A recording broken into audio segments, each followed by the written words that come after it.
السلام علیکم دوستو، میں انیس احمد، آپ دیکھ رہے اسلامک چینل۔ آج مولانا شاکر نوری کا خطاب سنیں گے۔ آپ نے میرے چینل کو لائک نہیں کیا تو لائک کرے، سبسکرائب نہیں تو سبسکرائب کر لے۔ آج بہترین کتاب ہوگا مولانا شاکر نوری کا، آپ پورا ضرور دیکھیں۔ چلو ویڈیو پورا دیکھیں۔ بلکہ اس چیز کی فکر کرنا کتنا قرآن آپ سمجھ رہے ہیں۔ اگر ایک قرآن شریف بھی آپ نے ختم کیا ترجمے کے ساتھ، کنز الایمان کے ساتھ، تو آپ کو پتہ چلے گا کہ آپ کا رب آپ سے کیا کہہ رہا ہے اور آپ اپنے رب سے کیا مانگ رہے ہیں۔ تو آئیے میں سمجھاتا ہوا چلوں کہ حضرت احنف بن قیس رضی اللہ تعالیٰ عنہ کبار تابعین میں سے ہیں، اور حضرت مولا علی کرم اللہ تعالی وجہہ الکریم کے خاص شاگردوں میں سے ہیں۔ پڑھ رہے تھے قرآن،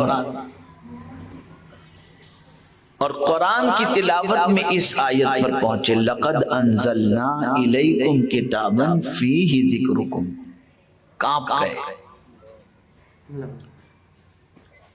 لرز گئے،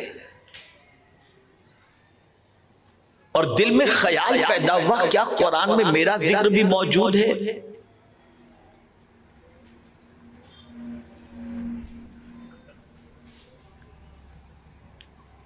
تو جب یہ خیال پیدا ہوا کہ ذرا میں تلاش تو کروں کہ قرآن میں کہاں ہوں، اور اتنے جلالی تھے حضرت احنف بن قیس رضی اللہ تعالی عنہ کہ ان کے متعلق فرمایا گیا کہ جب وہ جلال میں آتے تو ایسا لگتا جیسے 100 تلواریں چمک رہی ہیں، اتنے جلالی تھے وہ۔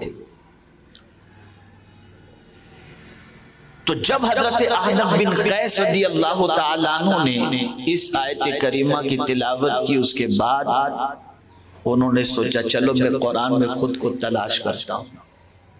اس نیت سے قرآن پڑھنا شروع کیا، پڑھ رہے ہیں، ایک آیت نظروں سے گزری، وَالَّذِينَ يَبِيتُونَ لِرَبِّهِمْ سُجَّدًا وَقِيَامًا۔ اللہ کے کچھ بندے ایسے ہیں جو اپنی رات سجدے میں اور قیام میں گزار دیتے ہیں، آنکھوں سے آنسو نکل گئے، رونے لگے۔ حضرت احنف بن قیس رضی اللہ تعالیٰ عنہ پروردہ مولا علی کرم اللہ تعالی وجہہ الکریم، ماہر قرآن، اور روتے ہوئے کہنے لگے اس آیت میں تو میرا ذکر ہے ہی نہیں، اس لیے کہ یہاں تو کہا گیا کہ وَالَّذِينَ يَبِيتُونَ لِرَبِّهِمْ سُجَّدًا وَقِيَامًا، اللہ کے برگزیدہ بندوں کا ذکر موجود ہے، اور وہ ذکر یہ ہے، اور ان کی عادت کا تذکرہ قرآن یہ کر رہا ہے کہ وہ اپنی رات سجدے اور قیام میں گزارتے ہیں، روتے روتے کہتے ہیں یا اللہ میں تو کبھی آرام بھی کرتا ہوں، کبھی جگتا بھی ہوں، میں تو پوری رات سجدے اور قیام میں نہیں گزارتا۔ اس کے بعد کہتے ہیں چلو یہاں تو میرا ذکر نہیں ہے، اب اور آگے بڑھتے ہیں۔ آج ہماری سچویشن یہ ہے، بمشکل کی تمام 5 وقتہ نماز پڑھنے کے بعد، یا اگر 7 دنوں میں قرآن شریف ختم کرتے ہیں یا تکبیر اولیٰ کے پابند ہیں، اچھی چیز ہے، لیکن اس پر ہم سمجھتے ہیں کہ ہم سے بہتر کوئی نہیں، لیکن اللہ والے قرآن کے اندر اعلیٰ لوگوں کو تلاش کرتے تھے اور ان کی عادتوں کو، تو اتنے بڑے تابعی ہونے کے باوجود کہتے ہیں وَالَّذِينَ يَبِيتُونَ لِرَبِّهِمْ سُجَّدًا وَقِيَامًا کے اندر میرا ذکر نہیں ہے، میں اس میں نہیں ہوں۔ ہمارا حال یہ ہے کہ ہم کچھ نہ ہو پھر بھی سمجھتے ہیں کہ بہت کچھ ہیں، اور اللہ والے بہت کچھ ہو کر بھی سمجھتے تھے کہ ہم کچھ بھی نہیں۔ سبحان اللہ۔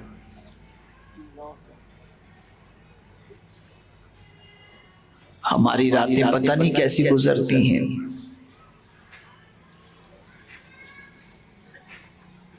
ہمارے دن پتہ نہیں کیسے گزرتے ہیں۔ کبھی آپ کو کوئی رات ایسی بھی یاد ہے جس میں آپ بستر کو چھوڑ کر کے اٹھے ہوں، گناہ نے آپ کو لرزہ دیا ہو، کپ کپی طاری ہو گئی ہو، اور مصلی بچھا کر کے رو رو کر سجدے کے اندر مصلی کو تر کر دیے ہوں، اور اللہ کی بارگاہ میں دعا کی ہوں کہ مولا میرے گناہوں کو معاف فرما؟ کوئی رات ایسی یاد ہے؟ نہیں۔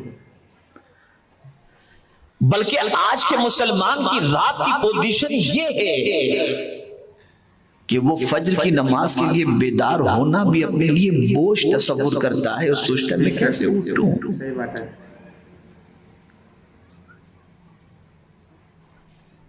حضرت احنف بن قیس رضی اللہ المولا تبارک و تعالی عنہ اس آیت کریمہ کی تلاوت کے بعد جب محسوس کرتے ہیں کہ یہاں میں نہیں ہوں، پھر آگے بڑھتے ہیں، تلاوت کرتے کرتے پہنچتے ہیں تتجافى جنوبهم عن المضاجع يدعون ربهم خوفا وطمعا۔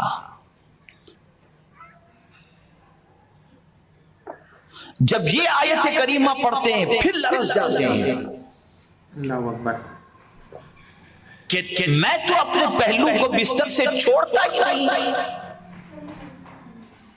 اللہ، اور اللہ والوں کی شان یہ ہوتی کہ وہ اپنے پہلوؤں کو بستر پر نہیں رکھتے، بستر پر کروٹ نہیں لیا کرتے، وہ تو مصلی پر نماز کی لذت کا مزہ لیا کرتے تھے۔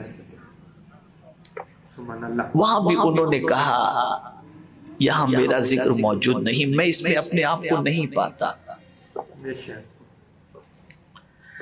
ایسا نہیں تھا کہ حضرت احنف بن قیس عابد نہیں تھے، ایسا نہیں کہ حضرت احنف بن قیس رضی اللہ تعالی عنہ رات کو نماز نہیں پڑھتے تھے، ایسا نہیں کہ حضرت احنف بن قیس رضی اللہ تعالی عنہ کی شب سجدوں میں نہیں گزرتی تھی، لیکن اللہ والوں کا حال یہ ہوتا ہے کثرت عبادت کے باوجود بھی خود کو عابد کے اندر شمار نہیں فرماتے تھے۔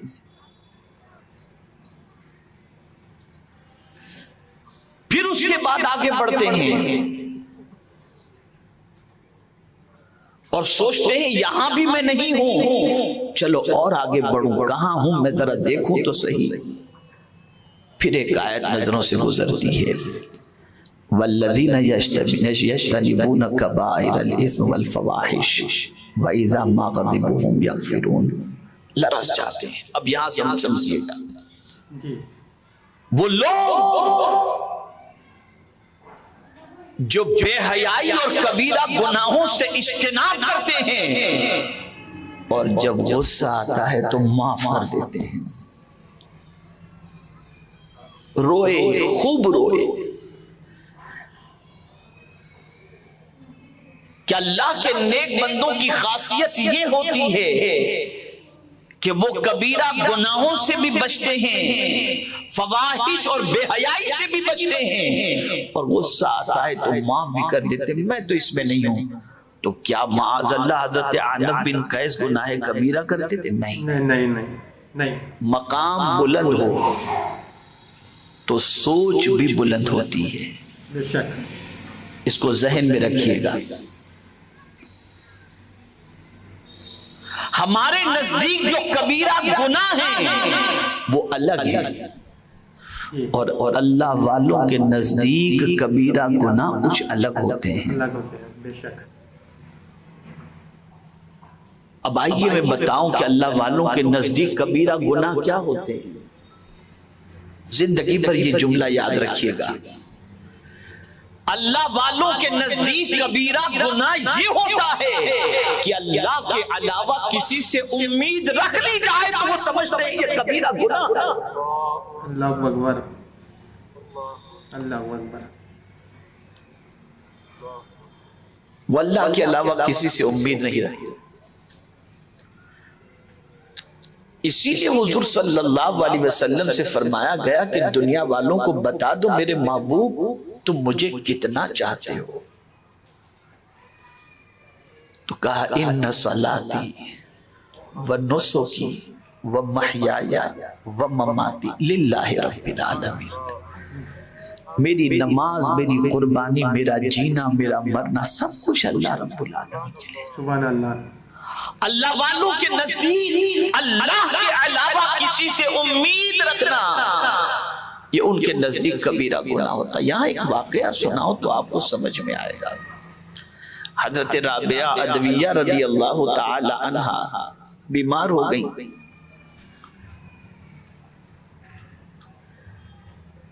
اور اس دور کے اولیاء حضرت رابعہ ادویہ رضی اللہ تعالی عنہ کی طبیعت پوچھنے کے لیے گئے. چونکہ بڑی عابدہ تھی، بڑی زاہدہ تھی، پہنچے طبیعت پوچھنے کے لیے. مائی کیسی طبیعت ہے؟ بخار آ گیا تھا. تو جواب میں یہ نہیں کہتی کہ بخار ہے، فرماتی تھی میرا مولا مجھ سے ناراض ہو گیا، میرا مولا مجھ سے ناراض ہو گیا. تو وہ اولیاء کرام کہنے لگے مائی اگر تجھ سے خدا ناراض ہے تو پھر ہماری کیا حیثیت ہے؟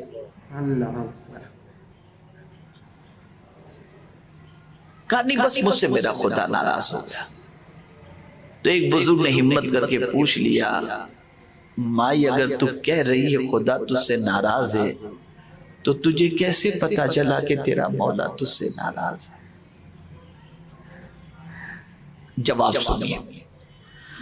فرماتی میں آج قرآن پڑھ رہی تھی اور قرآن کی تلاوت کرتے کرتے جنت کا تذکرہ آ گیا تو بس دل میں ایک جنت کی تڑپ پیدا ہوئی اور تھوڑی سی محبت. جنت کتنی اچھی ہے، کاش کہ مل جائے. تو غیب سے آواز آتی ہے رابعہ مجھ سے محبت کا دعویٰ اور جنت کی طلب.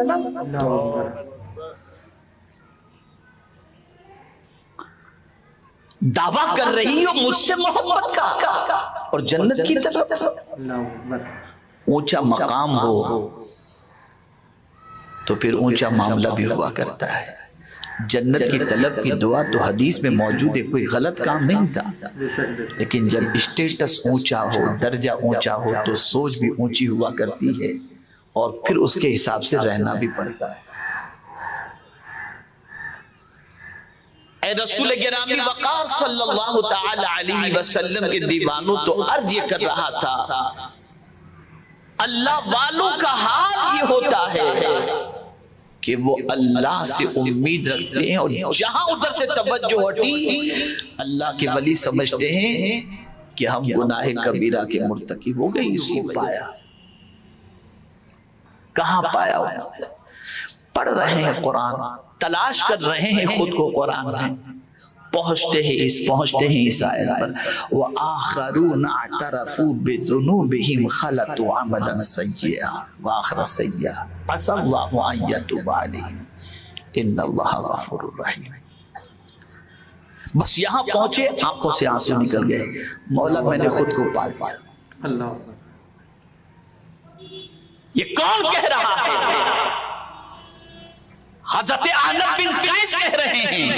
کیا مفہوم ہے اس آیت کا؟ وَآخَرُونَ اعْتَرَفُوا بِذُنُوبِهِمْ خَلَطُوا عَمَلًا سَيِّئًا خَلَطُوا عَمَلًا وَآخَرَ سَيِّئًا او کما قال.